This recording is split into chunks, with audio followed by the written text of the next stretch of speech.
রবীন্দ্র বিশ্ববিদ্যালয়ের একটা প্রকল্প, এটা নিয়ে তো অনেক এখন ইদানিংকালে অনেক লেখালেখি হচ্ছে, আলোচনা হচ্ছে, কিন্তু এই প্রকল্পটা রবীন্দ্র বিশ্ববিদ্যালয়ে 2016 সালে এটা সনদপ্রাপ্ত হয়, 2015 সালে বোধহয়, 2016 সাল থেকে এটা শিক্ষা কার্যক্রম চালু ছিল। এটা এই ইদানিংকালের যে সবগুলো জেলাতে নতুন নতুন বিশ্ববিদ্যালয়, এগুলোর আগে রবীন্দ্র বিশ্ববিদ্যালয় কিন্তু হয়েছিল, কিন্তু সেই বিশ্ববিদ্যালয়ের কোনো স্থায়ী ক্যাম্পাস কখনোই হয়নি। তারা ভাড়া, প্রথমত সেখানকার শাহজাদপুরের মহিলা কলেজে অস্থায়ীভাবে কিছুদিন ছিল, এখন আবার অন্য একটা জায়গায় অস্থায়ীভাবে ছিটানোভাবে তারা থাকে। কাজেই এখানে আসলে ছাত্রদের খুবই শিক্ষা কার্যক্রম পরিচালনায় খুবই অসুবিধা হচ্ছে, এবং তাদের একটা নতুন স্থায়ী ক্যাম্পাস অত্যন্ত দরকার।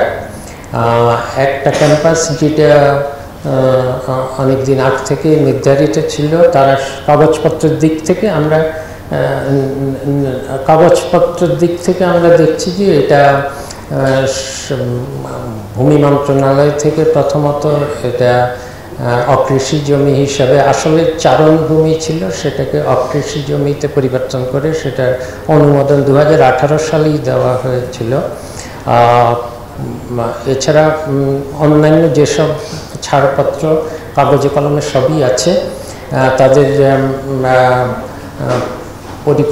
নগর পরিকল্পনাবিদ, প্রকৌশলী, পানি বিশেষজ্ঞ, এদেরকে নিয়ে তারা একটা যে প্রকল্প প্রস্তাব করেছে, এবং যেসব পুরো মাস্টার প্ল্যান সেগুলো সব ছিল, সেইভাবেই আমরা অগ্রসর হয়েছি। এবং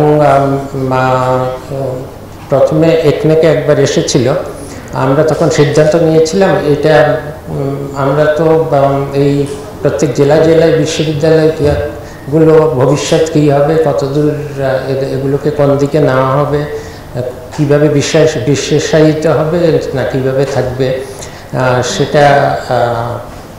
সেটা এখন হয়তো পরবর্তী সরকার এসে সেই সিদ্ধান্ত নেবে। এতগুলো বিশ্ববিদ্যালয়কে সব অবকাঠামো তৈরি শুরু করে দেওয়া আমরা আপাতত একটু স্থগিতই রেখেছিলাম। শুধু রবীন্দ্র বিশ্ববিদ্যালয়, আরও দু একটা বিশ্ববিদ্যালয়ের বেলায় আমরা মনে করেছিলাম যে এগুলো একটু আগের বিশ্ববিদ্যালয়ে শিক্ষাক্রম চালু হয়েছে, এবং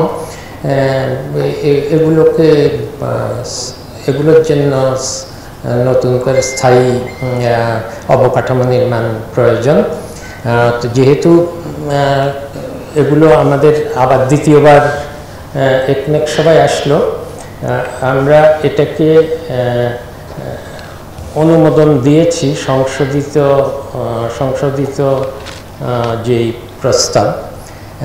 এই অনুমোদনটা দেওয়ার কারণ হলো আমরা বলেছিলাম যে এটার শিক্ষা কার্যক্রম কী হবে।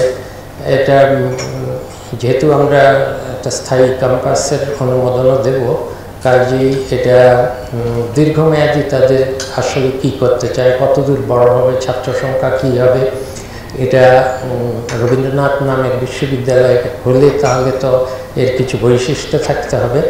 এই জন্য তাদের শিক্ষাক্রম, এবং আমরা বলেছিলাম যে এটা ছোট আকারে কিন্তু গুণগতভাবে ভালো থাকুক, এবং একটা আঞ্চলিক বিশ্ববিদ্যালয়ের মতো না হয়ে এটা যাতে একটু উচ্চমানের বিশ্ববিদ্যালয় হয়, সেই জন্য ছোট আকারের কিন্তু উচ্চমানের এবং বিশেষায়িত এমনভাবে আমরা তো সবগুলো হলো বিজ্ঞান ও প্রযুক্তি, এটা বিজ্ঞান ও প্রযুক্তির বেলায় ফলিত বিজ্ঞান, কী করে মাছের চাষ হবে, কী করে ফলের উন্নত মানের অন্যান্য ফলিত কৃষি গবেষণা, এগুলোর দিকে যেমন হোক, আরেকদিকে ফাইন আর্টস,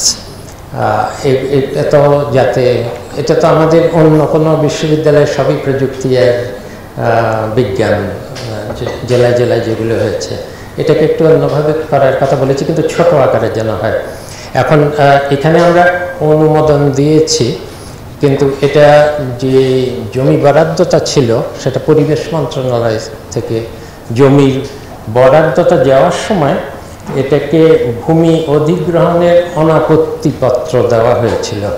সেই অনাপত্তিপত্রে অনেকগুলো, এটা 2018 সালে অনেকগুলো শর্ত জুড়ে দেওয়া হয়েছিল।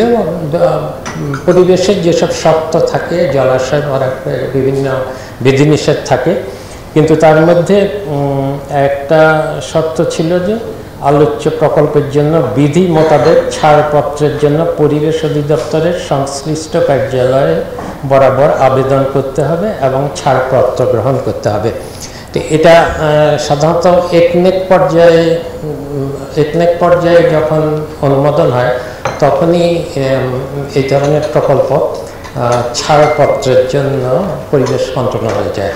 তো এখন এটা পরিবেশ মন্ত্রণালয়ে ছাড়পত্রের দরকার হবে এবং আমরা বলেছি দ্রুত, যাতে এই প্রয়োজনীয় যা করা দরকার সেটা করার ব্যবস্থা করা হোক।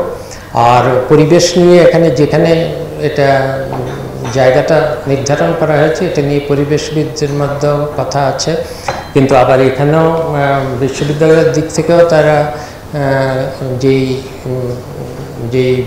কার্যপত্র করেছেন বা যেই প্রকল্প প্রস্তাব এবং মাস্টার প্ল্যান, সেখানেও তারা পরিকল্পনাবিদ, প্রযুক্তিবিদ, পরিবেশ সংক্রান্ত বিশেষজ্ঞদের বাইরে থেকে এনে রেখেছেন। কাজেই এটা এখন পরিবেশ অধিদপ্তরের ব্যাপার, তারা এটা পুরোটা মূল্যায়ন করবে, কিন্তু আমরা একনেক পর্যায়ে এটা অনুমোদন দিয়ে দিয়েছি। বান্ডেল থাকলে প্রতি সেনমানিতে টাকা বাঁচবে। বিকাশ সেনমানি বান্ডেল কিনে জিতুন প্রতি লেনদেনে।